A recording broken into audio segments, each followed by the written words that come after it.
There's been a Terry's in York since the early 19th century, but not always on this site.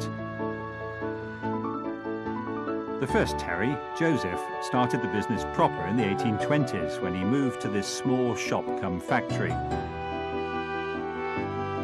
And judging by this star photo taken in the 1890s, it was a good business.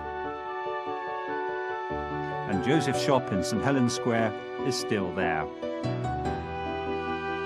As one of the UK's most popular makers of chocolates, we've come a long way since then.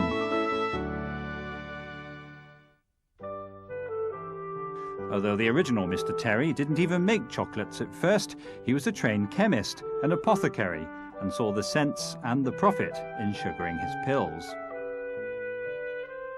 Sometimes with ingredients which would hardly pass today's health laws, and certainly which are a far cry from the products devised by our modern R&D scientists.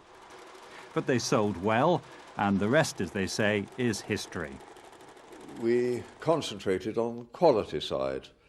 Our prices were higher than other people's, but I hope the product was worth it, and we concentrated. Our motto was Terry's for quality. For example, Edward VIII's christening cake was made by Terry's. The firm's growing name for quality confectionery was appreciated. The Victorians had a sweet tooth, and Terry's profited from that. In the 1860s, a large new factory was built on the banks of York's River Ouse at Clementhorpe. Business boomed, and 60 years later, an even bigger one was built at Bishopthorpe. The 1930s were good years. More than 2,500 people were employed on site, and Terry's chocolate orange was invented, although it began life as a chocolate apple.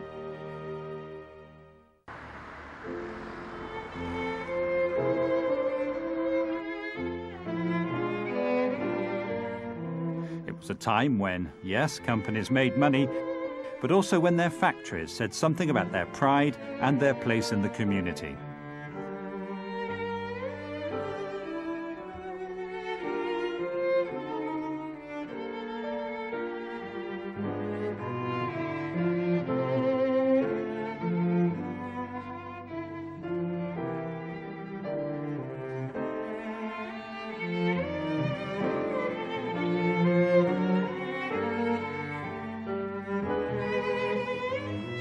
The buildings are very imposing. Anyone who comes to York, virtually the first buildings they see coming into York are the Terry's buildings. So it is an imposing feature to the landscape of York. There isn't anyone in York who won't know Terry's, the name Terry's where it is. It was lovely to come through the front door on a morning, see the grand staircase. It was nice. It was nice to do that, following the footsteps of the directors. And most of this built on chocolate, 23,000 tonnes of it made and sold in our best year. At our peak, 56 million Terry's chocolate oranges were produced every year. That's over 1 billion slices, and it's still by far our most popular product. Most are sold in Britain, but they also love them in France, Belgium, Canada, Australia, the USA and Japan. Amazingly, all these chocolate oranges were made by hand until the late 1990s. Where thousands once worked at Bishopthorpe, the same work, and some, has been taken over by machines.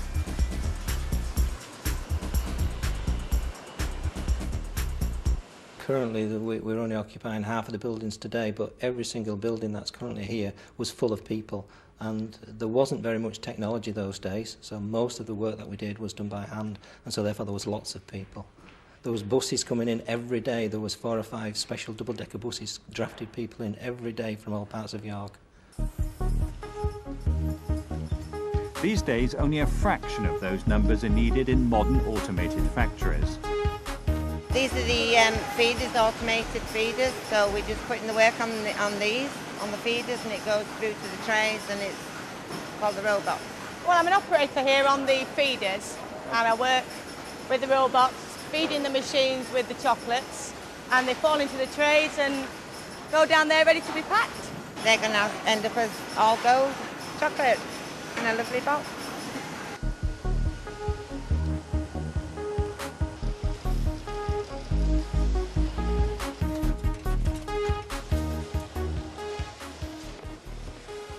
We've streamlined a lot of processes and made, up until last year, virtually the same tonnage or a higher tonnage, with something around 350 people now versus 1,250 16 years ago.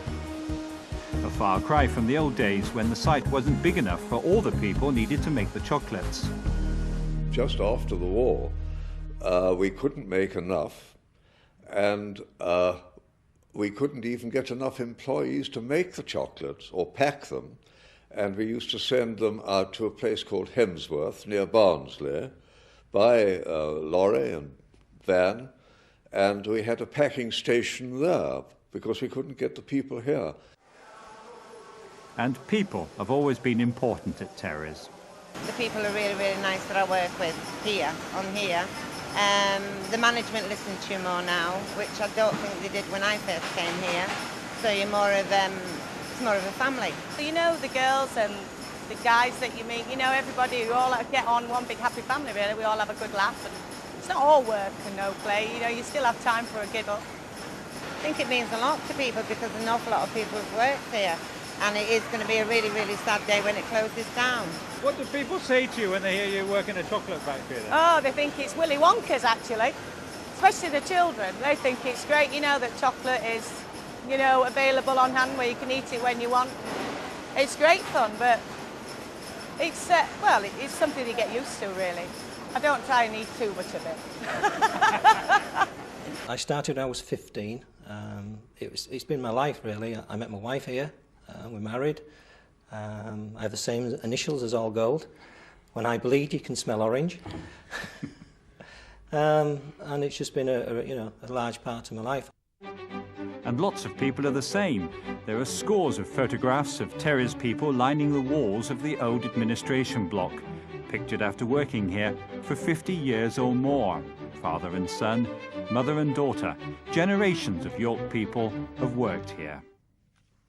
I worked for 46 years. Right. I think actually I did 2 years as a consultant extra when we were owned, in fact, at that time by United Biscuits. So it might be 48. I just missed my 50. Everyone who works here regards themselves as working for Terry's, and it's seen as a Terry's heritage that everyone has. People throughout the UK know about Terry's because of the chocolate and the heritage. So that's nice. That's a nice side of. It's not just coming to work. That's the nice side of it. It is very much a family. The way that we tend to operate is that we're very open. The whole workforce. I would be surprised if there's anyone in the workforce who doesn't know me. I would like to know them a lot better. I don't get the opportunity to get around the factory as much as I would like. But we're open to open debate and challenge.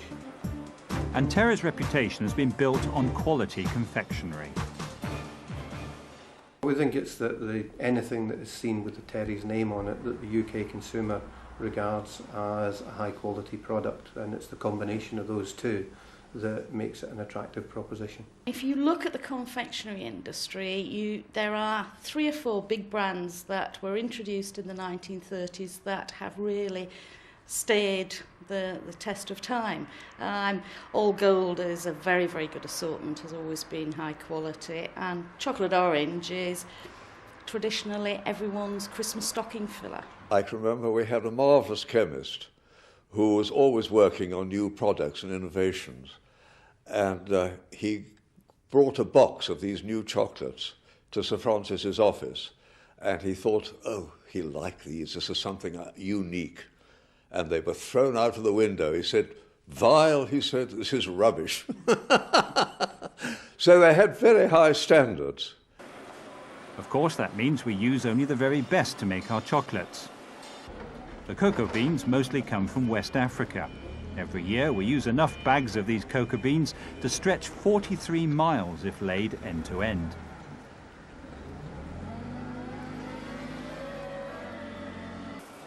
The sugar, cocoa butter, milk and all the other ingredients which make up our Terry's chocolate come from wherever the best is made. Easter eggs may be seasonal. They're made from October till about a month before Easter, but we still produce 650 tons of them every year. The chocolate is mainly milk and dark, and 3 other private label types, and we also buy in white chocolate and Toblerone chocolate from our sister factories in continental Europe. Our All Gold range is one of 11 different products. For years, more women than men worked on these lines, but that's now changed. About 65% of the people working in the factory are now men. The shifts have been designed to be as flexible as possible. For example, students and mums like this early evening shift on the manual All Gold line because it fits in with studies and with mums looking after their children. Terry's, a family affair, and for generations, an institution in York. It's a long time for a company to be, you know, part of a community where man and boy have grown up and, you know, mothers, daughters, and they've grown up and worked here, and now it's not going to be there anymore. It's a sad loss, a great sad loss. I think it's part of York, basically. Terry's of York. So it's, you know, it's a piece of York. I would imagine every household that there is in York, somebody has worked here, a member of the family, or they know somebody who has worked here over the years. I've certainly seen thousands of people come in and come and go over the years. Lots of people have stayed, lots of people have left. There's been thousands of different people. Somewhere everybody's been touched by Terry's in York. Terry's is part of York. I think that's what people see. Terry's is one of York's big employers, and it's a family firm. So, after more than 200 years, Terry's may be leaving York, but our chocolate will carry on. No longer made here, but still loved and enjoyed in Britain and the world over.